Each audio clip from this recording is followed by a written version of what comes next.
73 seconds after launch, Challenger broke apart. All 7 crew members died. The Rogers Commission would later conclude that the disaster was avoidable.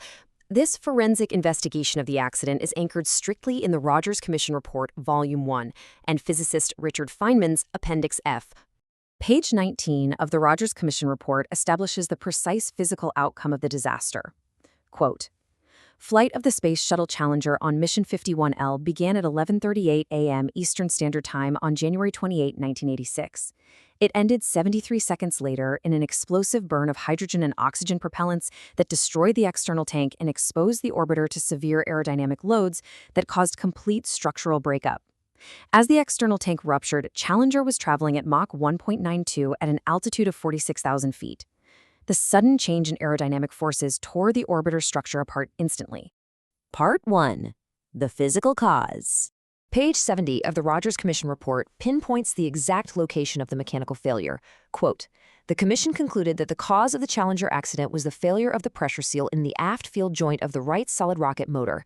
By meticulously examining telemetry data, photographic records, and salvaged ocean debris, the Commission systematically ruled out failures of the Space Shuttle main engines, the external tank, and the payload. The evidence isolated a single structural fault." An O-ring is a synthetic rubber ring intended to prevent 5,800 degree Fahrenheit combustion gases from leaking through the field joints of the solid rocket boosters. The outer cylinder, or tang, of the Morton Thiokol joint slid into the inner cylinder, or clevis, locked in place by 177 steel pins. The design accommodated 2 O-rings, a primary and a secondary. These seals were required to extrude into the gap between the tang and clevis during ignition to seal the opening. However, hydroburst tests dating back to 1977 proved that ignition pressure physically bent the steel casing. The tang and inside clevis bowed away from each other, a phenomenon called joint rotation. In the initial milliseconds of launch, this rotation forced the O-ring to bridge an abruptly expanding gap of up to 50 to 1/1000th of an inch. Temperature data from launch morning reveals a critical deviation from engineering baselines. Challenger sat on pad 39B through 15 hours of sub-freezing temperatures overnight. The ambient air temperature at launch was 36 degrees Fahrenheit. Due to the prolonged overnight freeze, the temperature at the 300-degree position on the right aft field joint circumference was physically measured by an ice team and estimated to be 28 degrees Fahrenheit. This was the coldest point on the joint. The lowest temperature of any previous flight was 53 degrees Fahrenheit, recorded during Flight 51C in January 1985. During that specific mission, cold temperatures had resulted in severe O-ring erosion and soot blowby. By launching at 31 degrees ambient, Challenger was operating completely outside the established engineering database. Page 72 of the Rogers Commission Report explains the fatal thermodynamics. Quote, "A compressed O-ring at 75 degrees Fahrenheit is 5 times more responsive in returning to its uncompressed shape than a cold O-ring at 30 degrees Fahrenheit. O-ring resiliency is strictly dictated by its temperature. Under freezing conditions, the synthetic rubber hardened. As joint rotation occurred and the gap opened in milliseconds, the cold rubber simply could not extrude and track the expanding gap fast enough to block the pressurized superheated gases at ignition." Part 2. The eve of launch. A timeline of January 27th documents the urgent efforts by Morton Thiokol engineers to halt the countdown. Late in the afternoon, Thiokol engineer Bob Ebeling notified project manager Alan McDonald that overnight temperatures were projected to drop to 18 degrees Fahrenheit. This triggered a 5:45 p.m. teleconference where Thiokol presented immediate concerns regarding the cold. At 8:45 p.m., a multi-site teleconference commenced, linking Kennedy Space Center, NASA Marshall Space Flight Center, and the Thiokol plant in Utah. Thiokol engineers transmitted 13 charts via telefax to NASA management, presenting a detailed history of O-ring erosion explicitly correlated with low temperatures. During this 8:45 p.m. teleconference, Robert Lunt, Thiokol's vice president of engineering, presented the thermal data. Testifying before the commission, Thiokol engineer Roger Boisjoli documented the original engineering recommendation presented by Lunt. On page 104 of the Rogers Commission report, Boisjoli states, quote, "The conclusion was we should not fly outside of our database, which was 53 degrees. Relying strictly on actual hardware history, the working engineers formally and explicitly recommended against launching in freezing conditions." NASA's reaction to the engineering recommendation was hostile. Marshall Deputy Director George Hardy testified on page 107 of the Rogers Commission report, quote, "I stated I was somewhat appalled, and that was referring specifically to some of the data or the interpretation of some of the data that Thiokol had presented.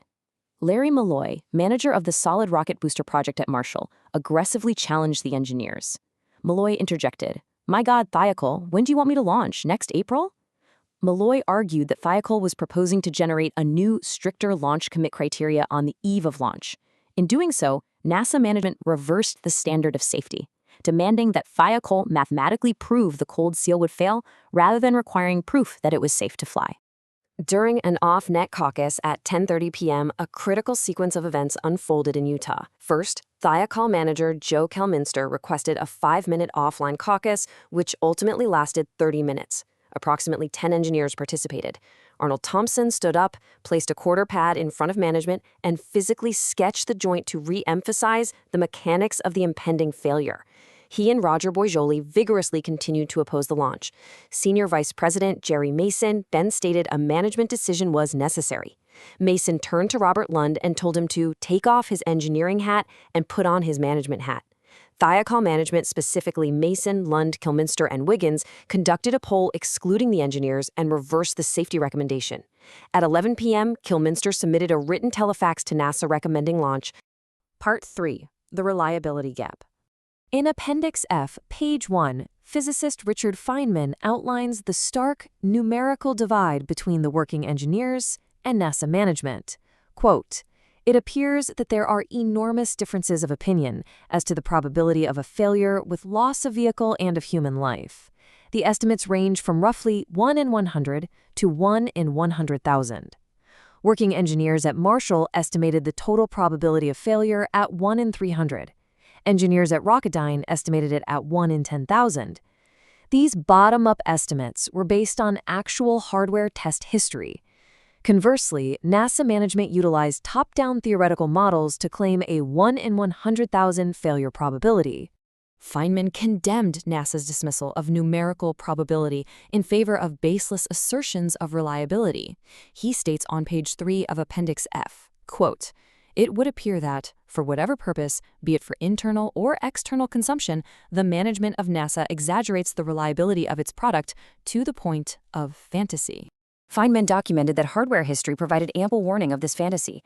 He noted that in a total of about 250,000 seconds of operation, the Space Shuttle main engines failed seriously 16 times.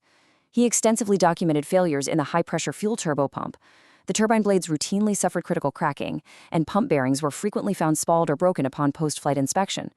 Because of these severe material failures, the turbo pump had to be removed and rebuilt every 3 or 4 mission equivalents. This meant the engine components were functioning at a maximum of 10% of their original design specification. Feynman observed that this history rendered management's claim that they could fly a shuttle each day for 300 years without losing a single vehicle mathematically absurd. Part 4. The Root Cause. The technical failure of the O-ring was symptomatic of a catastrophic breakdown in communications. On page 82, the Rogers Commission report states, quote, "The decision to launch the Challenger was flawed. Those who made that decision were unaware of the recent history of problems concerning the O-rings and the joint. Critical Level 1 and 2 shuttle managers, specifically Jesse Moore and Arnold Aldrich, were deliberately kept ignorant. The fierce 8:45 p.m. debate over O-ring temperatures between Thiokol engineers and Marshall management was never escalated to the officials actually responsible for clearing the launch." The administrative failure had direct physical consequences. Originally, the field joint leak check pressure was 100 psi. To ensure the secondary O-ring seated during assembly, NASA increased this leak check stabilization pressure to 200 psi. This higher pressure forced air through the joint, punching physical blowholes through the protective zinc chromate putty. During launch, these blowholes allowed focused 5,800-degree jets of combustion gas to impinge directly on the primary O-ring, significantly increasing the frequency and severity of erosion. Instead of recognizing this as a critical design flaw requiring a halt to the shuttle program, management accepted this erosion as a routine operational characteristic. The Commission formally documented this normalization of deviance. On page 148 of the Rogers Commission report, quote, "NASA and Thiokol accepted escalating risk apparently because they got away with it last time." Commissioner Feynman likened this decision-making process to a game of Russian roulette. Because NASA continually flew with degraded O-rings without a fatal vehicle loss, management progressively lowered their standards, accepting anomalies as safe simply because they had survived the previous launch. This administrative breakdown allowed NASA to continuously issue waivers for launch commit criteria. A waiver is a formal, written override of an established safety rule. allowing a launch to proceed despite hardware non-compliance. On page 148, quote, despite a history of persistent O-ring erosion and blow-by, flight was still permitted. It failed again in the strange sequence of 6 consecutive launch constraint waivers prior to 51L. The safety reporting system failed entirely. By tracking only anomalies that behaved worse than previous flights, the system effectively erased major ongoing design flaws from the hazard reporting hierarchy, allowing a critically compromised booster design to fly repeatedly. The report of the Presidential Commission on the Space Shuttle Challenger accident establishes that the disaster was born from an organization prioritizing flight schedule over engineering reality. NASA management behaved as if they understood the physical variations in O-ring erosion from flight to flight.